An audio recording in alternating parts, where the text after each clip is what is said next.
tá? Uma das coisas aí muito potenciais que a gente fala realmente de piloto automático é a falta de memória recente, né?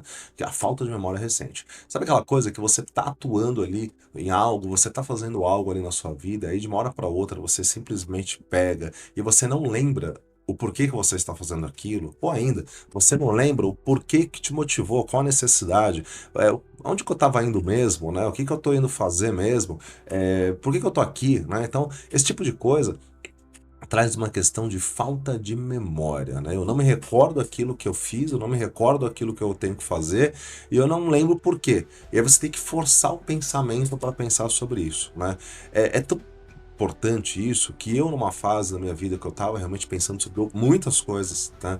Uma transformação, e todo mundo que passa por uma transição aí de vida, por uma transição de jornada, enfim, seja de carreira, seja de negócios aí que estão dando certo ou não dando tão certo, a pessoa acaba tendo um cenário muito nesse potencial, de ela ficar realmente aérea, muitas das vezes pensando sobre muita coisa, né? Então, o raciocínio sobre muita coisa, pensando sobre muita coisa, acaba comprometendo ali a ideia estratégica, né, da pessoa de modo geral. E nesse comprometer, ela acaba realmente dissipando essa possibilidade aí de raciocínio, essa possibilidade de integração, essa possibilidade de realmente ligar um ponto ao outro, né? E é justamente isso que traz essa falta de memória recente, né? E isso daí acaba realmente sendo transformado por uma questão de potencial da pessoa. Então, como é que você consegue construir isso? Como é que você consegue realmente transformar isso na sua vida, transformar isso na sua jornada, né? É muito importante você entender que muitas das vezes, quando você tem ali um momento de relapso, de falta de memória, que você não está lembrando do que você veio fazer, do que você está realmente pensando em fazer, você entender que você precisa colocar as coisas em começo, meio e fim. Então, por que que eu tô vivendo isso? Por que que eu tô fazendo isso, né? Então, me perguntar realmente, por que que eu não tô focando naquilo que eu tenho que fazer? Será que isso é importante? Será que isso é relevante? E grande parte das vezes, nós precisamos fazer o quê? Criar uma conexão com aquilo que a gente precisa fazer mesmo, né? Então, por exemplo, se você tá com uma cabeça em outra coisa, e não é aquele projeto que você está fazendo, vai lá, resolve aquela coisa, estrutura aquilo que tem que ser feito, né? Liga aquele ponto que realmente tem que ser colocado para que você possa realmente depois fazer outras atividades. Porque senão você vai ficar tentando resolver uma coisa pensando em outra e não é funcional para você. Não é possível para você isso.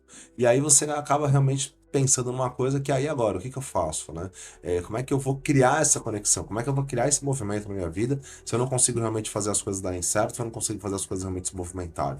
Então, primeiro, finaliza aquilo que você tem de problema. Finaliza aquela situação, né? Ah, mas o problema vai durar um mês, uma semana para eu resolver. Então tenta pelo menos colocar um plano estratégico para que você possa resolver isso e alinhar essa estrutura de uma forma mais produtiva, mais positiva. Então ter um ponto ali alinhado, onde você consiga realmente colocar uma conexão maior, colocar uma conexão ali muito mais vantajosa, e aí nesse sentido você entender, bom, agora que eu já entendi que isso aqui vai ser assim, então eu vou fazer outra coisa, né? Agora que eu já entendi que isso aqui vai trabalhar nesse formato, eu vou tocar outro barco da minha vida, eu vou fazer outras coisas da minha vida, para que realmente eu tenha a melhor estrutura, que senão eu vou ficar parado, travado nisso aqui, e eu não vou conseguir resolver. Então, se você tá agindo mais na sua vida, pensando mais realmente em outras coisas, e você não lembra nem, sabe aquela coisa? Ah, não lembro nem o que eu comi no meu café da manhã, não lembro nem o que foi no meu almoço, não lembro, simplesmente eu não lembro. Então, nesse sentido, você acaba tendo uma transformação na sua jornada, onde você entende que eu posso mudar isso, eu posso fazer isso ser diferente, eu posso transformar essa situação, desde que eu tenha um propósito na minha vida, que eu possa realmente criar uma conectividade de todo o cenário, né, realmente da minha vida, e aí realmente eu não tenho só essa questão de memória, mas que eu tenho realmente uma questão muito mais produtiva e muito mais poderosa realmente na minha vida, e eu consigo realmente conquistar tudo isso, né?